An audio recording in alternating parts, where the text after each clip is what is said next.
Ce sont 25 joueurs qui ont été convoqués par Jean-Louis Gasset. Les forces et les insuffisances de cette liste vues par nos consultants. Un sujet de Stachniaba et Moon. Samedi et mardi prochain, la Côte d'Ivoire affronte en amical, respectivement le Maroc et l'Afrique du Sud. Deux gros calibres du football continental qui devraient permettre à Jean-Louis Gasset de se faire une idée de son groupe à 3 mois de la CAN. Si le sélectionneur national sait plus ou moins à qui il confiera la conquête de la 3e étoile, les prochaines rencontres devraient lui permettre d'avoir encore plus de certitude. Jeudi, une liste de 25 joueurs convoqués par le technicien français pour les matchs contre les Lions de l'Atlas et les Bafana Bafana a été publiée par la Fédération ivoirienne de football. Analyse de ce groupe avec nos spécialistes.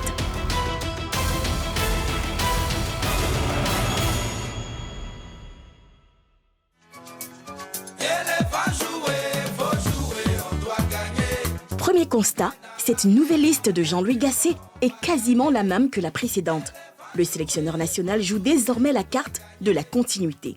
Je pense que la liste est parfaitement bien huilée avec tous les joueurs auxquels on s'attend. Il y a tout de suite pour moi une première interrogation, c'est de savoir est-ce que notre sélectionneur est déjà dans la certitude ou on peut espérer encore que notre sélectionneur restera dans la recherche pour qu'on ait jusqu'à la date du premier match une équipe de Côte d'Ivoire vraiment, on va dire, vraiment solide et vraiment compétitive. Ce sont des joueurs qui l'appellent règlement, qui sont dans la liste. Je me pose énormément des questions par rapport à l'équilibre de cette liste-là.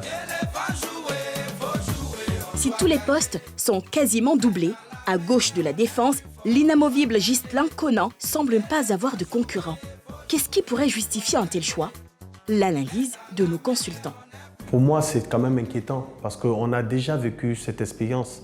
On était obligé de transformer un milieu de terrain en latéral droit. C'est le véritable défenseur latéral gauche, mais il peut être suppléé par un Sila Baka qui joue aussi sur le flanc gauche. Il ne faudrait pas qu'on aille à la CAN avec un seul latéral gauche. Je pense que ce ne serait pas prudent de notre part. La grosse information autour de cette liste, ce sont les retours de Seko Fofana et Wilfried Zaha. Absents lors des derniers regroupements, les deux joueurs avaient donné l'impression de ne plus être concernés par la sélection nationale. Certains Ivoiriens avaient même conseillé au staff technique de faire sans eux. C'est déjà bon pour la sélection d'avoir le retour de Zaha et de Seko Fofana. Je pense qu'il manquait cet équilibre en fait. Ce sont des joueurs qui ont un gros abattage dans leurs différents champs. Seko Fofana, c'est un joueur de milieu de terrain qui dégage de l'énergie, de l'envie, de la combativité, qui est capable de propulser toute une équipe vers l'avant. De prendre le jeu à son compte, de faire des différences. Et je pense que Seko correspond beaucoup plus à ce profil-là. Et ça permettra à certains joueurs, comme par exemple Sangaré Ibrahim, d'être beaucoup plus tranquille à la récupération du ballon, d'être vraiment présent devant la défense parce qu'on a besoin dans ce genre de compétition, on a vraiment besoin d'un typique milieu défensif capable de carrément balayer devant la défense, de véritablement être présent à la récupération du ballon. Tout le monde connaît la technique de Wilfried Zaha, un joueur qui est en pleine possession de ses capacités, est capable de décanter à lui seul un match. C'est un joueur qu'il faut à notre sélection pour pouvoir apporter de bons ballons à Sébastien Haller. Capable à tout moment de faire la différence, d'amener de la percussion et d'apporter ce plus-là aussi en termes d'expérience en attaque, on en a besoin. La liste de Gasset est-elle complète? Le sélectionneur national a-t-il oublié des joueurs? L'avis de nos consultants. En défense, j'aurais souhaité voir Eric Bailly. Je pense particulièrement à Jérémy Boga. Qui monte en puissance, qui est aussi un joueur décisif, un joueur qui est capable de pouvoir changer la physionomie d'un match à lui seul. Il a démontré en championnat. On pourrait quand même sur ces deux matchs essayer de tester, voir un peu ce qu'il est capable de véritablement faire aussi avec un milieu un peu plus équilibré avec Seko, voir un peu si on peut avoir ce garçon-là quand même capable de donner des derniers passes, surtout que notre milieu manque de derniers passeurs, manque de créativité. J'ai un tout petit regret par rapport à la non-sélection de ces deux-là. À 95 jours de la CAN, Jean-Louis Gasset a-t-il enfin trouvé son groupe? Doit-il incorporer de nouveaux joueurs lors des prochains rendez-vous? J'ai envie de dire non. Jean-Louis Gasset a trouvé son groupe pour la CAN à 80-90%.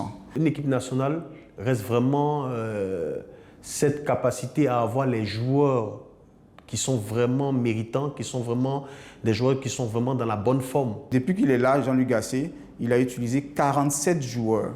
47 joueurs dont 30 sont réguliers. Ils ont participé à au moins 4 regroupements. Laisser le sélectionneur vraiment faire ses choix en fonction des joueurs qui vraiment jusqu'à la date du regroupement auront été vraiment à la hauteur, lui permettre d'appeler ces joueurs-là et ne pas rentrer dans une certaine complaisance. Et je pense qu'il a statistiquement son équipe et son commando qu'il doit constituer pour la CAN en 2024. Samedi, face au Maroc, puis mardi contre l'Afrique du Sud, les éléphants vont poursuivre leur préparation pour la CAN. Si les joueurs sont épargnés par les blessures, ce groupe devrait être celui qui défendra les couleurs de la Côte d'Ivoire sur son sol.